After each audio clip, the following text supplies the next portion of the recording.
What is going on, guys? Judo Sloth here, and welcome to the second episode of the Town Hall 11 Triples, highlighting to you some of the amazing 3-star attacks we've had recently in war. The first one here is a GoLaLoon attack. We'll then look at a mass bowler strategy and the types of bases you can take out with it, followed with a bowler and witch attack, and finishing up the video with a Quatro LavaLoon strategy. That is strictly lava hounds, balloons and minions to take out a base.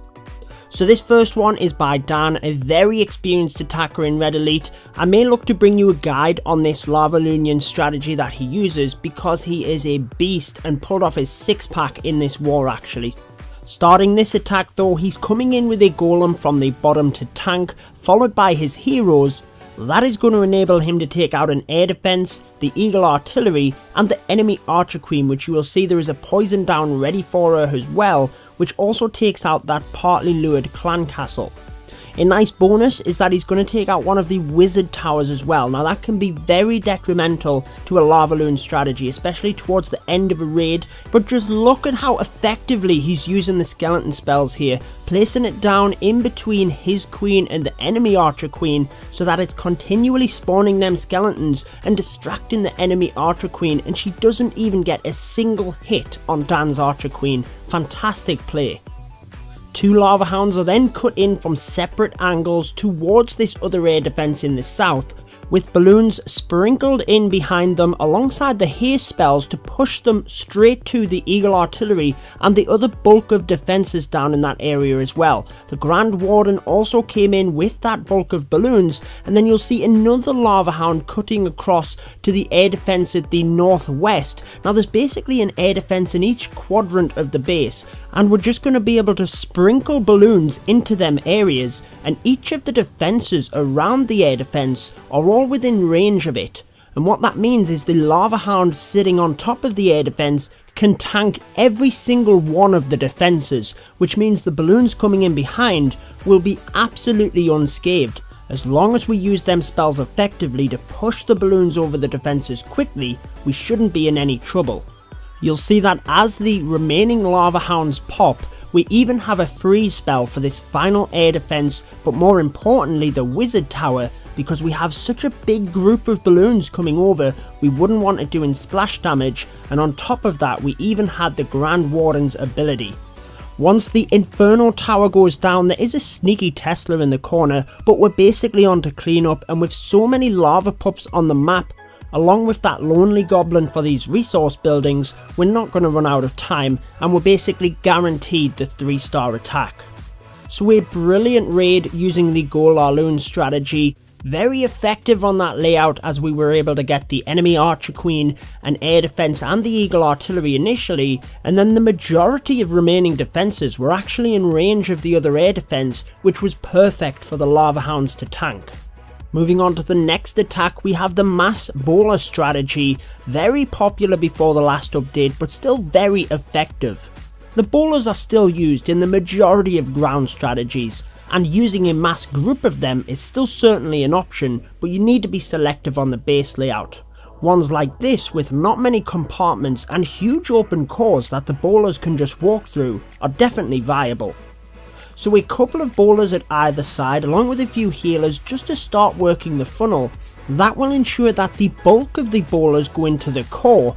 A jump spell was able to provide access straight into the middle, and a couple of rage spells really helped to power the bowlers forward. The Grand Warden's Eternal Tome was also used early on to really make the most of it by encompassing the majority of the bowlers.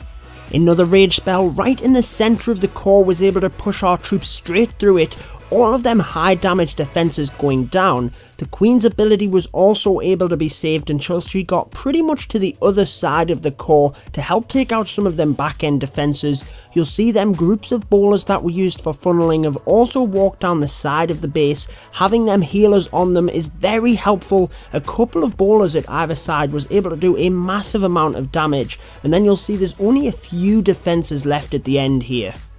It is also handy that the healers have swapped onto the golem just to bring it up to full health and tank for the remainder of this raid, and with only a few defences left and this group of bowlers coming to take them out, there's no way this isn't going to be a 3-star. As soon as that archer tower locked onto the golem, a couple of minions were also brought in just to take out these elixir collectors and help with time. That also means that the bowlers can lock onto that archer tower quicker, the thing which is actually going to do some damage to them. And with that, it wraps up the 3-star attack using the mass bowler strategy. Still very viable on bases like this, which are nice and open, that the bowlers can purely walk through the base.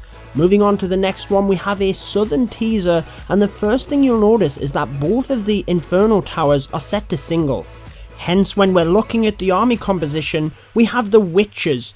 Check out this balloon, look at the value that he gets for it. The amount of air bombs that were in this region to try and stop a queen walk was unbelievable, and that they could be easily taken out with a single balloon was just a massive flaw in this base design.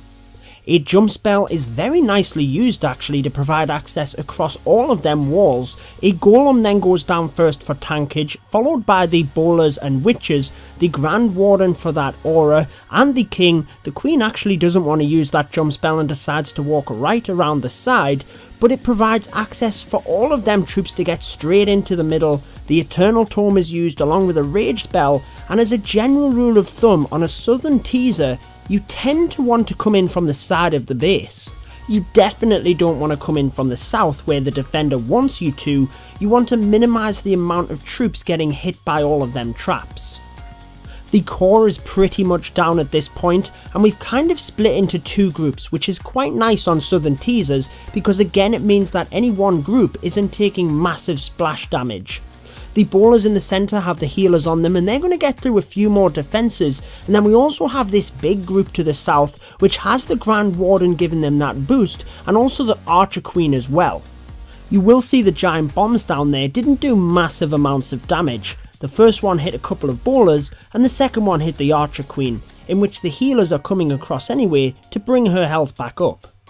With the witches left standing to spawn all of these skeletons and distract for the Archer Queen, the Grand Warden, we even have a second jump spell just to provide access to these few remaining defences. We do have some splash damage defences sitting over at the end here, but with the Archer Queen and Grand Warden sitting at full health and the healers behind them, there's no way that the defences are going to take out these troops. It's purely down to time, and as you can see with the Archer Queen moving around the inside of the base, this is going to wrap up another 3-star attack at Town Hall 11.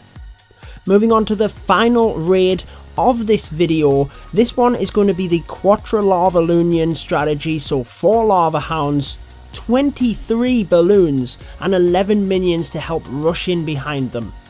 We're coming in with the heroes down from the southwest, and I have to say before we start actually that this replay is a little bit older. I think it's a nigh on 2-month-old now, because when I look at it I can't actually see the bomb towers within the base. That's not going to matter to this air strategy, and it is a max base bar some of the heroes, so I thought I'd bring it to you anyway in this video. I'm pretty sure we were going for that air defense down on the southwest, didn't get it, but we did manage to take out the enemy Archer Queen, and similar to the very first raid you saw on this video, because there's these compartments next to the air defense which are packed full of defenses within range of them, it makes it easy to sit a lava hound on top to tank for balloons, and therefore a comfortable LavaLoon strategy. On this one we just push all of the lava hounds into the north, followed by all of the balloons and then the minions, almost like the original Quatro LavaLoon strategy. The only thing we need to worry about are the 2 inferno towers, but we do have a haste and a rage spell to help either side. A freeze spell is again used on a wizard tower just at the back end here to help with this big clump of balloons coming through. The lava hounds still over there tanking for that air defense, and the balloons will just slowly move their way around, as well as this big group of lava pups and minions moving through. They're going to help to bring down these defenses and these trash buildings, very importantly getting the Eagle artillery down, because that could have done massive amounts of damage with our balloons grouped together. They're slowly going to move across and take out the remaining defences. There's only really the wizard tower that can give them any grief, but we've more than enough troops to take care of that. And that wraps up this final 3-star raid. I hope you enjoyed this second episode of the Town Hall 11 Triples. Make sure to subscribe for all of my latest Clash of Clans videos. I've been your host JudoSloth, and until next time, peace out guys. Stay tuned for more Clash of Clans.